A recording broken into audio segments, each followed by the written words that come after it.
What is going on, everybody? My name is Japes. Welcome back to another episode in my path to power. Before we get going, I want to say thank you guys so very much for tuning into this series and sharing in my World Cup hype. I appreciate all the views and all of you guys that leave comments, ask questions, hit me up on Twitter. I absolutely love interacting with you guys. It's like my absolute favorite part. So continue to do that and you'll keep a smile on my face. Anyways, we're picking up where we left off, and we just remember packed David De Gea, but I thought we could use a little bit more help for the team, and I love the European upgrade. I think it's really, really good. So we're going to go ahead and put in some players that we will absolutely never, well, I can't say never, but most likely never use in this path to power. And hope that we get 3 players that we will use. So we submit the squad, and I am forever hopeful in these sort of situations. I'm not sure what it is, but I always feel like the next pack's going to be the pack. And maybe you guys feel that way too, and that's why we always just keep buying packs. But this pack is a great pack because we do get a usable player at a position that we're really, really weak at. We get Jordi Alba. Very, very pacey. We also get Blaise Matuidi. A player that, okay, let's talk about Blaise Matuidi, and let's talk about my formation. So the system that I run is not super conducive for Matuidi. Matuidi, high work rates, and in the 4-1-4-1, the way I like to play it, because you have the 2 CMs on get forward, you need a holding midfielder that has a higher defensive work rate than an attacking work rate. You just do. You have to have him there to break up play and protect the back line. Otherwise, they're going to be making runs into the box when you're holding possession, and you're constantly going to have one of your 2 CMs who we want players that are very, very attacking, that's going to have to switch back and rotate into that holding spot. And that's frankly, it's not good. And there are some managers in real life that focus on systems or units as a whole when it comes to players. Perfect example. Jogi Löw left Leroy Sané back in Germany, or maybe he's hanging out in England with City for the summer now. I don't know. But did not put him on the plane. So Germany will not have Sané for the World Cup. Sané, if you look at it, maybe a little inconsistent at times for the national team, but a fantastic year for Manchester City, no doubt. But Löw has always been a system kind of guy. Like it's the German machine for the Mannschaft. And if he believes that Sané does not fit that system, I can totally understand leaving a great player on the bench, because I do that on Ultimate Team, or not bringing a player on the plane. So I don't know what we'll do with Matuidi. I decided to play him, though. I decided to play him as one of my CMs. Just get your good players out on the field and good things will happen. This was a bizarre game because this guy had a good team. You can tell that he'd definitely opened some packs, but he was just defending so weird to start. Like, I wasn't sure what he's doing. His player switching is weird. He's backing off super weird. You can see he's like not interested in pressing me, and it just creates an easy opportunity straight away from kickoff, and you just can't give up those opportunities. But then all of a sudden, like, a switch flipped in him, and he started to be a very good player, and it was super bizarre, and it really threw me off my game. 53rd minute, though, I managed to stay strong. David De Gea made some great saves for us, but Neymar eventually going to smash that one into the back of the net. I tried for the manual slide tackle, just Nastasic not quite quick enough to get there to cover the far corner. But 79th minute, he just makes a terrible mistake right there, and it's a bad first touch from the center back that I think threw off his timing. He made the pass anyway. I didn't rush it, and Paulinho, who he packed on as a super sub, which will be so very common in the future, I'd imagine, because he's great defensively, he's great going forward, box to box, you name it, he can do it all. And having a player like that as a substitute on your bench, depending on what the game needs, it's just a really good option. So we do manage to come away 2-1 in our first group stage match. That's good news. If you're wondering why My team is now called the Red Bridge Dons. It is because I logged on to regular Ultimate Team on this account because I thought, as many of you guys mentioned as well, thank you for the mentions, that I would go and sell the packs that you also get on the main account. I thought that'd be a great idea. But if you had not previously logged into Ultimate Team, those packs turn into untradeable packs. So I went and opened the 3 packs and couldn't sell anything or discard for a single coin. It felt bad. So a mistake on my behalf, and I decided to go with Pizzi and Zielinski in a 90 fitness Lineker in this one. Generally, I don't like letting my players get down to 90 fitness. I go the first match, they start 99 fitness, second match somewhere in the mid-90s, and by the end of the second match, I want to re-up the fitness or rotate them out. But Shaqiri, Coman back into the squad. We've got Alba, and then I think I brought Smalling off on this game, which I was a little bit nervous about because Nastasic I don't love, and Bruno Alves is very slow.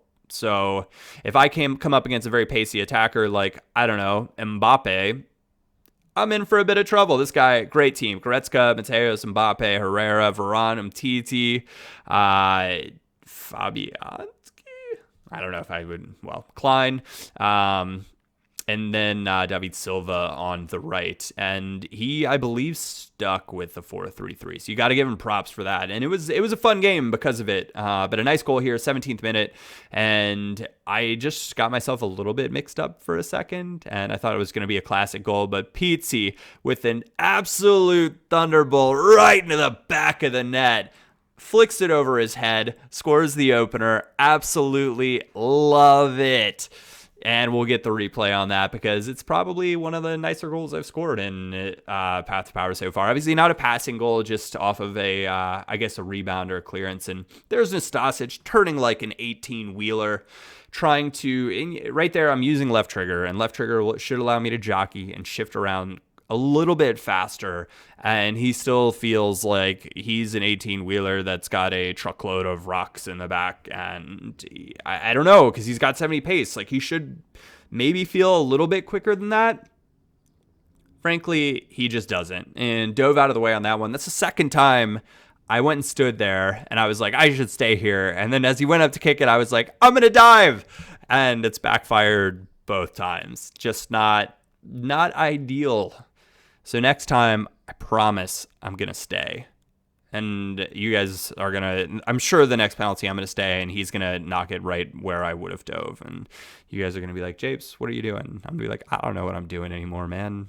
Penalties are depressing. I can't stop them. Anyways, luckily, we have kickoff.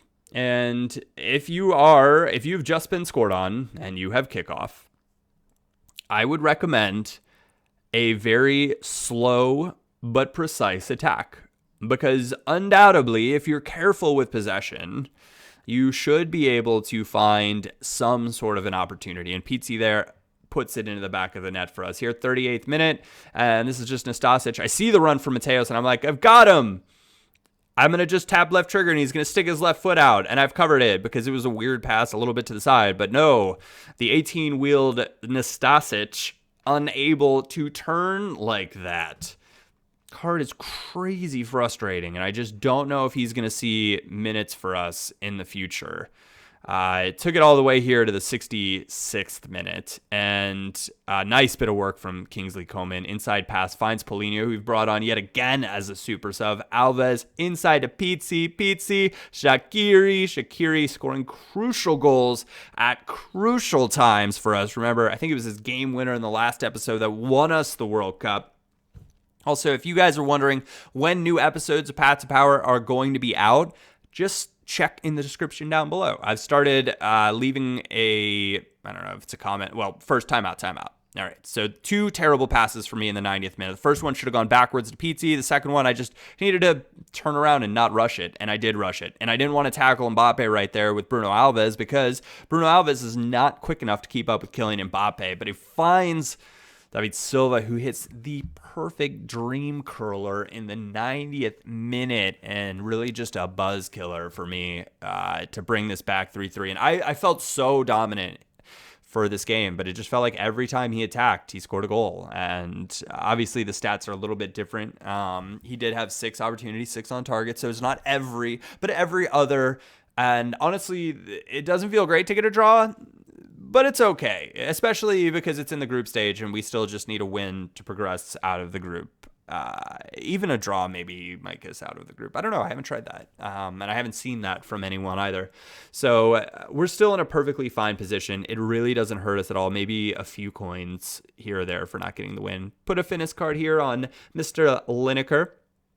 He is our best striker option. We do have Daniel Sturridge on the bench, but I just don't see Daniel Sturridge getting minutes. I'm saving Pele for the knockouts, and we just don't have... Like Matuidi, I guess I could have kept playing here, but Axel Witsel actually medium-high work rates and good passer, strong on the ball, solid defending, is a really, really good option for that holding midfield spot for us. So I'm going to put him in there, try him out. I don't think he's got fantastic stamina, so that could be a bit of a problem. But really, I started thinking about it, and I was like, this is the guy that I should be playing right here. And so we're going to give him a shot. We're coming up against the Pharaohs. He does have the Egyptian flag on there, so I'm sure if he had Mo Salah, he'd be using him. But instead, he's got 4 icons: Pogba, Herrera, Carvajal, Boateng, Sergio Ramos, Courtois, and Kyle Walker. It's Mr. Moore, Bobby Moore at the back, Maradona, Miro Klose, and Luis Hernandez up front. That is a very, very strong team. 5 backs playing the 4-1-4-1 just don't scare me, like, at all. You match up super well, especially if you've got your left back and right back on stay back while attacking. They are always open, like literally always open. Pizzi, quick turn with the left bumper right there and slots it away. He's been really, really good for us in this episode. He's better than Zielinski. He's our best attack-oriented CM that we have for the time being. Now, if I get a striker that I think has decent enough CM stats, like Griezmann or someone like that, I use Griezmann on my main account as a CM, and he's great there, right? His passing strong enough. I will not hesitate to bring them back. Bobby Firmino, another like great striker that you could bring back option as a CM, but until that time, it looks like PT is probably going to be in there. Of course, packing Kevin De Bruyne would be great too. Fortunate to pick it up after that tackle, and if I was him, I'd be a little bit annoyed with that as well. When you've got an icon, you feel like he should stick his foot in and win the ball. The rage quit, inevitable. Although only 2-0 down, maybe it didn't have to be. So we are progressing out of the group, which is great. We get some extra coins, some extra packs, and in our pack, we get a walkout. And I was for a second right there, right? Like you hold your breath. You're like, oh, CB, German, Hummels, Boateng. It has to be Jonathan Tah. Ugh. Better than Nastasic. That's an improvement. That's great. He's going to slot right into our squad. I'm pleased with that. Vida, also probably better than Nastasic. Apparently, I've got something against Nastasic at the moment, but still didn't feel like the squad was where I wanted it to be. And so headed back into the European upgrade. We do have enough players to get through another one without hurting the team or hurting the ability to rotate players out. And I'm just hoping to get players in a position that could use, CMs need some help. CBs could use some help. Right back is okay. Right back's actually in pretty good shape. My outside mids are in okay shape. I want the 2 CMs are so important. I need help there. And we are not going to get it. You know what we are going to get, though? Another keeper. And that keeper is Manuel Neuer. So we have Neuer, we have De Gea, we have Rui Patricio, and we have Keylor Navas. Fantastic crop of keepers. Unfortunately, you can only play one at a time. It's still exciting to pack a 91 rated player. Anyways, guys, that is where we are going to come to a close in this episode. I want to say thank you guys so much for watching. My name is Japes, and I will catch you all next time.